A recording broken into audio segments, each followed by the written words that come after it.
নমস্কার বন্ধুরা, আমি নন্দিনীর সাতকাহনের নতুন একটি ব্লগে আপনাদের সবাইকে স্বাগত জানাই। আশা করি যে যেখান থেকে আমার ভিডিওটি দেখছেন সবাই সুস্থ এবং ভালো আছেন, আর আমরাও খুব ভালো আছি। কালকে বারটি ছিল শুক্রবার ছিল শুভ অক্ষয় তৃতীয়া। সবাইকে ডিলেটেড অক্ষয় তৃতীয়ার শুভেচ্ছা জানিয়ে ভিডিওটি শুরু করছি। এখন বাজে সকাল প্রায় 6:30 মতো। ঘরে পুজোটা দিয়ে নিয়ে তুলসী মন্দিরটা ভালো করে ধুয়ে নিয়ে পুজোটা দিয়ে নিচ্ছি। আর এরই সাথে আমি ঘরে সেন্ট এক্সপেডাইটের কাছেও প্রতিদিনের মতো লাল মোমবাতিটা জ্বালিয়ে ফুল দিয়ে পুজো দিলাম। এরই সাথে যাতে সবার ইমার্জেন্সি উইশগুলো পূরণ হয় সেই প্রেও করলাম। সেন্ট এক্সপেডাইট হচ্ছে আমার গার্ডেন অফ এঞ্জেল। উনি হচ্ছে একজন খ্রিস্টান সন্ত বা সাধু। যদি কেউ কোনো ইমার্জেন্সি সমস্যার মধ্যে পড়ে আর যদি সেন্ট এক্সপেডাইটকে ডেকে মন থেকে প্রে করে তাহলে তা পূরণ হয়, এবং আমার সেটা অনেকবার হয়েছে। ওনার প্রিয় রং লাল, তাই লাল কাপড়ের ওপর ওনার ছবি রেখে লাল ফুল আর লাল মোমবাতি দিয়ে প্রে করি।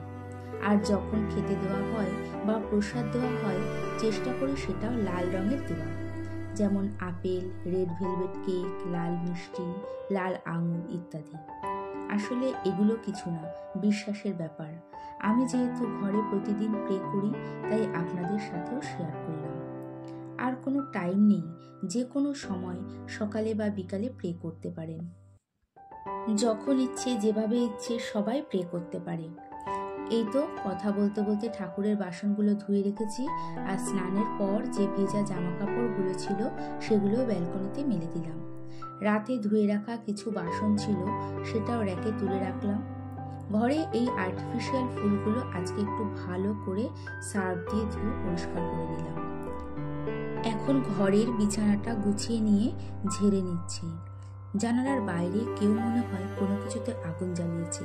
দেখলাম বাইরে ধোয়া, তাই জানালাটা আর এই সময় খুললাম না, একটু বেলা করে খুলে দেব।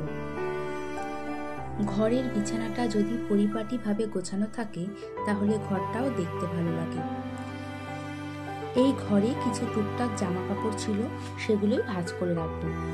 এর মধ্যে দুটো প্যান্ট জামা আয়রন করতে দিয়ে আসবো, বাকিগুলো জায়গা মতো গুছিয়ে রাখবো। বিছানা বা চেয়ারে জামা কাপড় জড়ো করা থাকলে আমার খুবই অস্বস্তি মনে হয় কতক্ষণে কাজটা কমপ্লিট করব।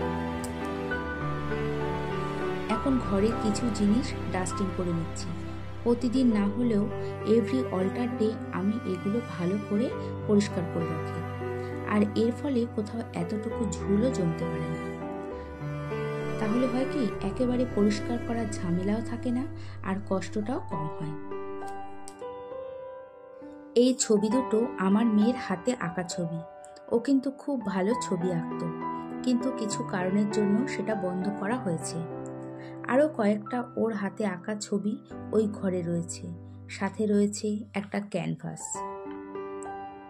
এরই সাথে ভিডিওটি দেখতে দেখতে যদি ভালো লেগে থাকে তাহলে একটা লাইক এবং সাবস্ক্রাইবও করে নিতে পারেন। আর কাজটি যদি আপনি অলরেডি করে থাকেন তাহলে আপনাকে অনেক ধন্যবাদ।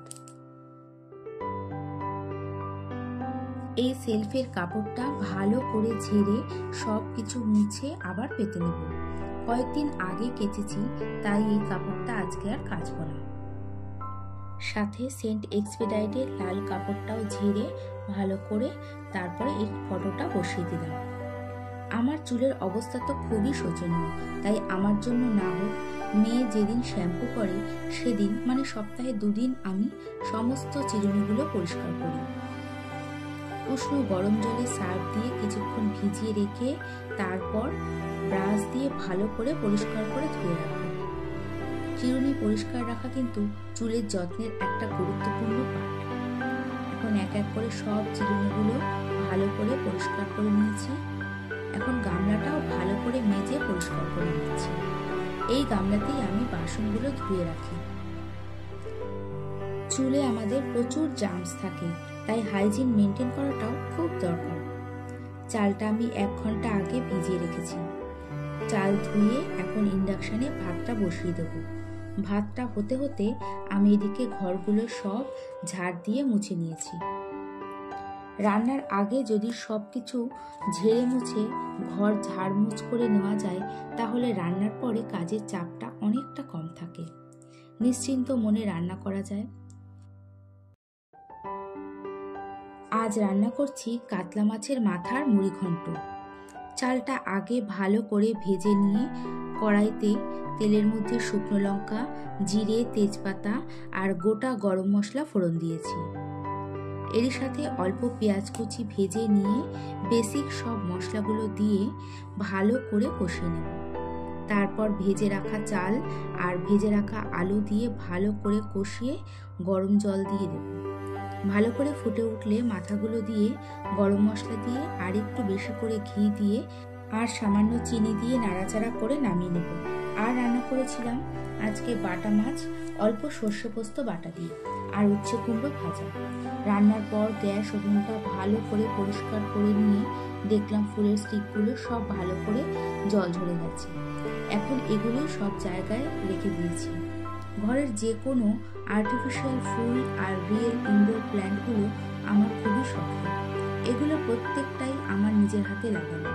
এগুলো ঠিকমতো জল দেওয়া, রোদে দেওয়া বা মাঝে মাঝে পুরো গাছটা ভালো করে ধুয়ে দেওয়া সব আমিই করি। এর পিছনে অনেকটা সময়ও লাগে। এরই মধ্যে রান্নার বাসনগুলো মেজে ফ্রিজটা একটু ডিপ ক্লিন করে নেব। ফ্রিজটা ক্লিন করা হয়ে গেলে তারপরে স্নানে যাব।